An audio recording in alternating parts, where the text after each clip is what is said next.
Welcome to the beginning of your philosophical exploration with me, Dr. Carrillo. Feel free to address me as Dr. Carrillo, Dr. C, Professor, or even Coach. I'm super excited about using COVID-19, the pandemic, to make the discipline of philosophy and hence this class truly relevant, applicable to real life, meaningful. Some questions we will be using to connect the discipline of philosophy to the COVID-19 pandemic include: are you taking Philosophy 1301 of your own free will online? Okay, so not that whether you're taking philosophy of your own free will, but whether you're taking it online of your own free will. As you know, many institutions shut down their face-to-face classes and offered them only online because of the pandemic. In this context, does that mean that you're taking an online class is not of your own free will, or could it still be of your own free will that you're taking this class as an online class, even if Dallas College did not offer face-to-face classes because of the pandemic? Another question that we'll use is it morally permissible, or was it morally permissible? Has it been morally permissible for our governments, local, state, or national, to require us to shelter in place or wear masks for that matter? And then another question that we will be entertaining is, given all the conflicting information about the coronavirus, about its origins, its status, how it spread, rate of infection, whether it's a hoax, whether anybody knows anything about it, is it possible to have genuine knowledge about the coronavirus? All of these questions will be used as a basis for understanding how philosophy connects to real life, because all of these questions bring up concerns of interest to metaphysicians, that is, philosophers who study or focus on reality, ethicists, philosophers who focus or study on right and wrong, and then philosophers who are interested in knowledge, and the philosophers who are interested in that are epistemologists. They're interested in knowledge. Okay, so there's so much more that I could say to pique your interest in this class, and you are going to learn more about the discipline of philosophy through an interactive reading during week 2. But really, you don't understand philosophy until you actually experience it. So you may leave this video or week 1 saying, I still don't really know what this class is about. And that's fine. That's a typical experience for philosophy. Usually you don't really understand it until you experience it. In the remainder of this video, I'm going to do the following. I'm going to talk about my approach to teaching and learning online, my roles and yours. I'm going to stress some very important aspects of the course, including the workload, being successful, and why some students feel confused and fall behind. In doing so, I will include warnings and tips with respect to this course. I will also go over the first 2 assignments, their importance, and how to access them, and hence how to start your first week of learning and assignments. It is vital that you watch this video in its entirety. I mean, every single second. Keep in mind that if you email or text me a question that's already answered in this video, I will refer you back to this video. Why? Well, I've created this video so I can give you guys the spiel all at once. This saves us both time. You don't have to take the time out to send me a text, create an email, wait for an answer. It saves me time. I can focus on creating interesting, relevant learning activities, grading, giving you feedback, interacting with you online. And so just know that whenever you ask me a question that is answered in the syllabus, or in this video, or any assignments or any instructions, if the question is answered in that, I will send you back to the source. All right, so with that said, I want to start off by talking about our roles in this class. And it's going to be very important because the way I conceive of your role in this class and my role in this class might be very different from how other professors have talked about their expectations for you and for themselves. Okay, so let me tell you or share with you my take on what my role is and what your role is. The way that I conceptualize this class and our roles is that of sometimes a team where we are team members. We're on the same team. The team is to help you learn from philosophy and, of course, to get a credit that you may need to achieve some goal that you have. So we are in this together. I am effective only insofar as you are effective, and you are effective only insofar as I'm effective. So I do not put primary responsibility either on myself nor on you. We are equally responsible for making sure that you get credit for this course. So sometimes I will talk about us working as a team. I take time out to create instructional videos, detailed written instructions, expectations, and whatnot to help you do well on learning and assignments. It is your job then to watch every single second of a video, to read all of the instructions, to be focused when I present content to you in this class. We must work as a team to be effective. Now, other times I switch from the role of team member, okay, or collaborator to that of a coach. When I am in my coaching mode, it is usually because I am concerned about the possibility of maybe you falling behind, falling off track, not being focused on the right way, not giving what you need, not doing what you need to do in this class to be successful, to reach the goal that I have for us as a team. When I step out of the team member role, I become a coach and I reach out to you. I send you emails, reminders, warnings, and tips. And so that's what you're going to see with me. I am very hands-on. Now, I do try to send weekly reminders. Sometimes I send reminders twice a week about deadlines and whatnot, but I can't always promise to do that. If you do not want to get these reminders, then you need to let me know via email, and you can do that whenever you want.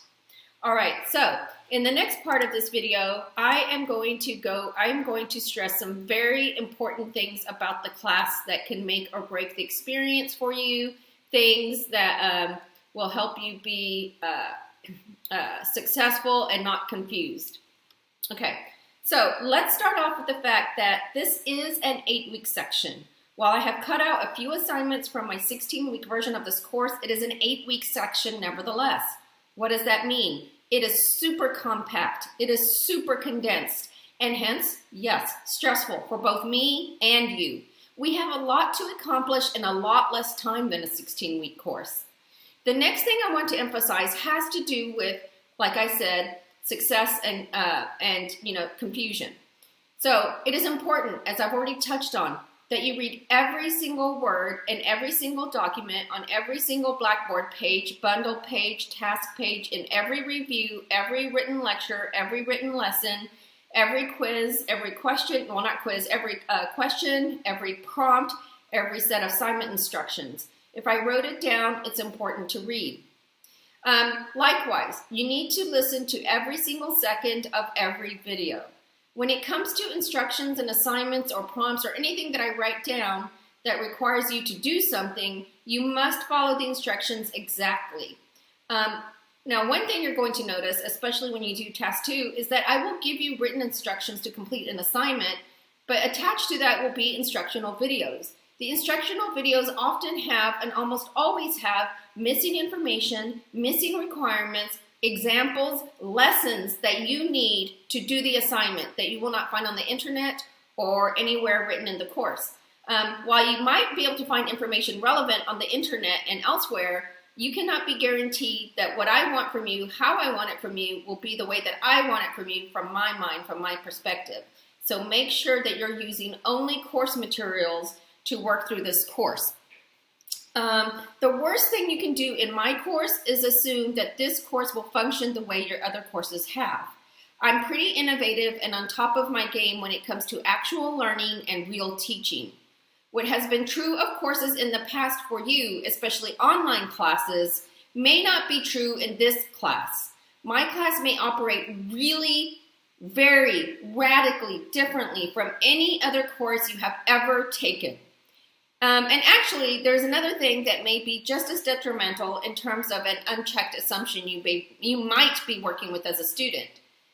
Assuming that you can fully understand what is needed to accomplish some intellectual task or complete an assignment simply by scanning or skimming.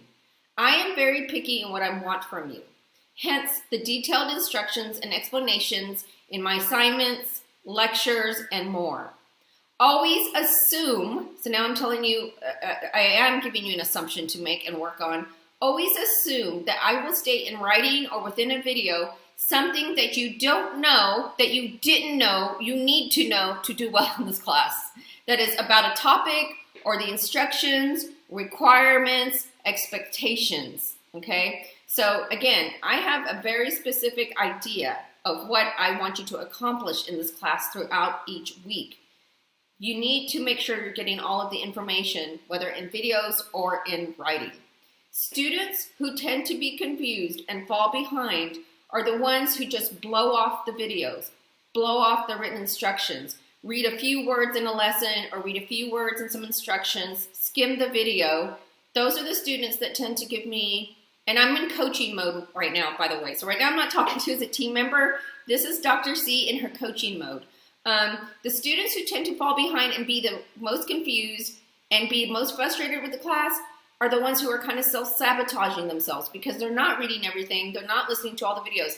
I want you to be successful. As your coach, I want you to be successful. As your team, as part of your team, right, towards your degree plan, I want you to be successful. Anything that I've written down or recorded is for your benefit because you're going to need it, all right? So, that's intensity. As you can see, I definitely have a coaching side, and that's what this is. I'm very intense because I care. I hate losing a student. I want you to be successful, and I'm very passionate about that. All right, so another thing that I want to emphasize, or I think I already emphasized that this is a condensed course, so you already know about that. Let me just skim down in my notes so that I'm not just rambling and that we only focus on what we need to focus. Okay, so now we're getting towards the end of this video. The last thing I want to emphasize is that the condensed nature of our 8-week section of this course will be strongly, directly, very much felt in the first week, this coming week of the semester that starts on the 19th. If you're listening to this video prior to the 19th, you're getting a head start, and that will help you immensely with the course. But you are going to feel the nature of this condensed course, putting 16 weeks into 8 weeks, even with some stuff trimmed out of the curriculum and homework and learning and whatnot. And why is that? Because you have to do 2 major assignments in 1 week. In my 16-week course, students get to do the assignments in different weeks, but you're going to have to do them in the same week because this is an 8-week course. So you have 2 mandatory assignments that you must complete to gain access to the rest of the course. That is as contained through weeks 2 through 8. First, we need to make sure that we're on the same page when it comes to how this course is designed, my vision for your learning, and how the course operates. Hence, you will be doing task 1, which is now a 5-step orientation with 1 thing that you submit for a grade. I ask that you work through all 5 steps of the orientation before asking me questions about the course. I've been teaching for a while, about 17 years plus full-time, 17 years full-time, about 20 years when you add my part-time experience.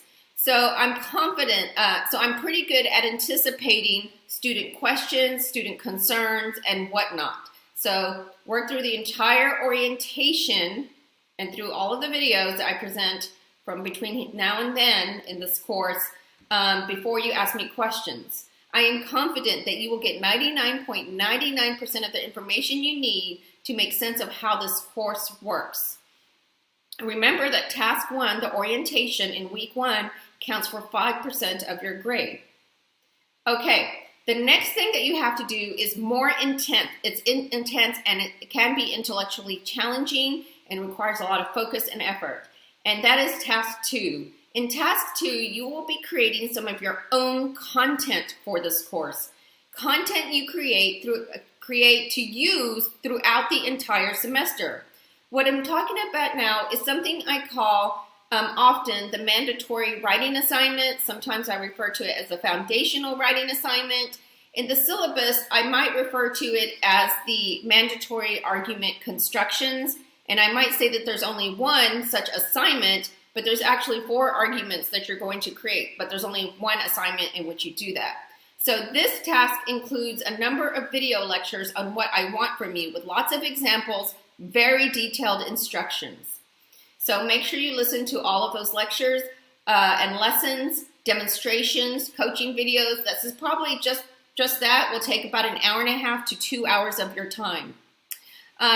These writing assignment will get you to focus on issues, matters, and concerns arising from the COVID-19 pandemic, kind of going back to the questions that I opened the course with, this video with.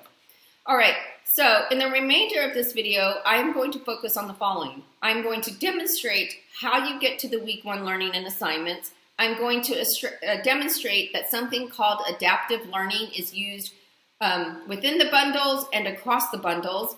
You're going to see how adaptive learning works.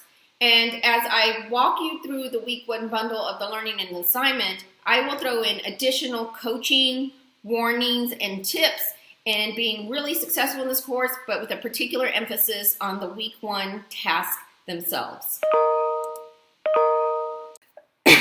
Okay, so in this video, I'm going to show you how to get to the week 1 bundle folder, and I'm going to show you what adaptive learning looks like. You really need to know what it is, and I'm going to explain it to you, give my rationale, and give you some additional tips and strategies for the assignments that you will be doing for week 1. As I stated in another video, the introductory part of the video, or not another video, the same video, but an earlier part, it's so important that you listen to everything that I have to say and show you. So when you're ready to finally start on your week 1 learning and content and hence the course, you're going to come over here to the course menu bar in the Blackboard section for philosophy. So you click on weekly bundles. As stated here, everything you need to access for a given week will be within the weekly bundles folder. Even though I have interactive book right here, I just have that there so that you can register for the book during week 1. When it comes to readings and assignments in the interactive book, you will always go through the weekly bundles. If you do not go through the weekly bundles, you might end up with a 0 when it comes to doing stuff that's in the interactive book, because clicking on this link to get the assignment doesn't always end up in sending information to the gradebook. So even if you have an assignment in the interactive book, do not use this link. All learning, all assignments must be accessed through the weekly bundles. You're not going to go looking throughout the course menu bar for discussion boards, assignments, quizzes, or tests or readings. Everything will be in here on this page. Okay, so you should see only one weekly bundle. Always go to the course schedule to find the availability of a given bundle. This is not a class where I present all the assignments and let you work at them on your own pace. I do allow you some self-management in terms of meeting deadlines to the extent that you have about 7 or 8 days to work on something or a set of tasks and get them done as you decide, but there are still weekly deadlines. All right, so then to start on week 1, you are going to click on that content folder and you are going to see some information here. Make sure you read through all of this information. I'm not going to read through it with you right now because I want you to get into the practice of reading all the information that I give to you. I'm going to make this page, I'm going to go ahead and make this page bigger. So part of your orientation and part of your, part of you doing your job as a team member is to make sure you're doing your part. I've done my part to provide information that you need that is useful. So your job then is to read through it. Now, as you can see, you do not see the task 2. You only see task 1. And actually, I need to add to this. So this should say, at the end of it, it should say week 1, task 1. To start, so you will have to submit this first before you get access to task 2. So you'll click on this, and then you'll work through each part of the orientation. As you can see, the orientation is laid out in steps. Make sure that you read not only the subtitle, but also any information that is below it. You will be given directions on what to do. You might have already done some of these steps, whether because you're already a college student and you've already done some of this stuff, or because you accessed the course early and so you got access to some of this stuff. So that's great. You can just put marked review if you want to. You can click on that. But nevertheless, read through all of the steps and make sure you follow through on everything. One thing that happens, and this is a warning, is that some students do not double check their eCampus email information. And sometimes when I try to respond to student emails or send them an email through Blackboard or respond to an email that they send me, their emails bounce back. And what often is the case is that a student has told eCampus to forward student email to an email address that is no longer valid or that they no longer use or that is corrupt in some way. So make sure you check eCampus, double check it, make sure that the email address you have, if you're not checking your student account directly, but having email sent to your student account forwarded to another email, a personal email, make sure that you have the most updated, correct personal email on file in eCampus. Otherwise, if you never change the default email in eCampus and you check your student email regularly, then you don't have to worry about that. Doesn't hurt just to check though, and here are a bunch of helpful links on what you need to do. Step 3 of orientation. This is extremely important. It's going to tell you about reading and documenting submissions and access issues in real time. Please read every single word. Something that happens to some students is they don't document access issues in real time as it's actually happening, or that something was submitted, and so I'm not able to work with them on an extension or getting a 0 converted to an actual grade. So again, we're a team.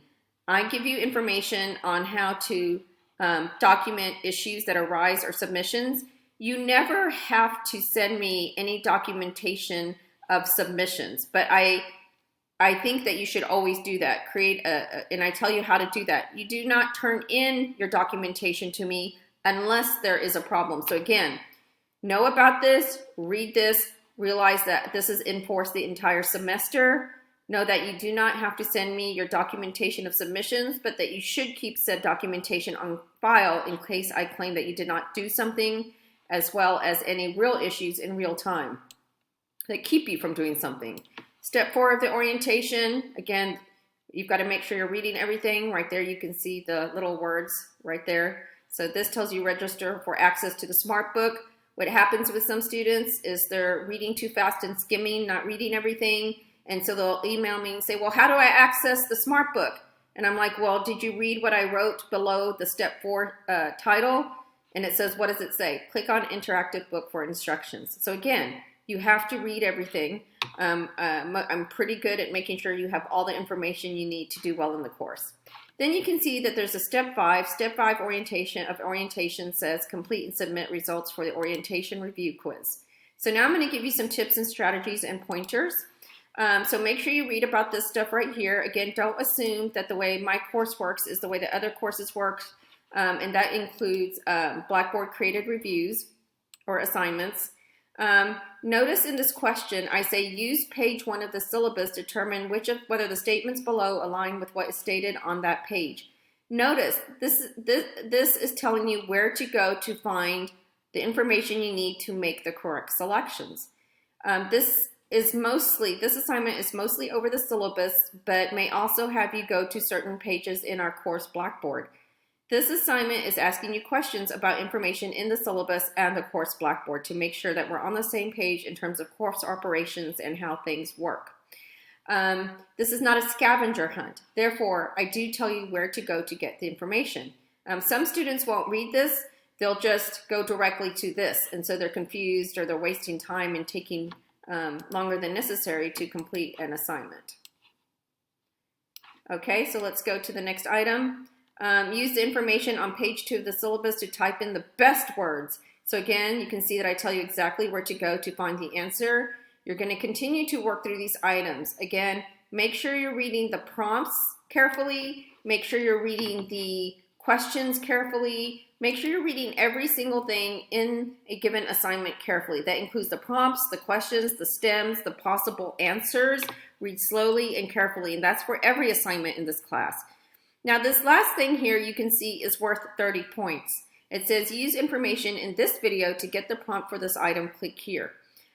This item, question 11, this video will not be available till Friday, October, I believe it's 15th, but Friday of the week before the semester. So if you access this early and you get to this part and it's not here, it's because it's not the Friday before the semester. But if you're able to click here and access the video, you're good. If you're not, then you need to wait until at least Friday the 15th, I believe it is. It might be the 16th to access the video here. This is worth 30 points. To know what you're supposed to do here, you have to follow a demonstration that is in the video. At the end of that video, I will tell you what to type up for an answer in this space right here. I will give you a prompt on what to do with the information that is in the video. Again, this is worth 30 points. You're often going to see that probably weekly that I post videos, and the videos always look like this. So you'll see like maybe some introduction, and then you'll see click here. So this is going to train your eye to look for video links. You don't want to miss those because they do always contain missing information, tips, warnings, demonstrations, examples, and whatnot. Okay, so then when you're done with this task, you are going to click on not save all answers. When you're done and ready for a score, you click on save and submit. And then you keep clicking or get back, okay, or get back to the orientation. So then you've done that, you've done step 5. So always go fully up and down a page to make sure you haven't missed anything. Notice that this reminds you to go back to the main page for week 1. So then I'm going to go back to the main page for week 1, and there's different ways you can do that. I'm going to do it kind of the longest way just because I can't see everything. This is it's all important. Everything that I'm sharing with you right now is important, but right now I'm going to show you adaptive learning. So let me get back to the weekly bundle folder. So remember before, all you could see was this task. It wasn't until I submitted step 5 that this task appeared for me. You might find that you have to actually refresh this page, this bundle page, or a bundle page for another task or task folder to appear. So again, we didn't see this until we had submitted an assignment. So that is adaptive learning. It's not that I don't want to give you the freedom to choose what to work on first. It's that I have a logic.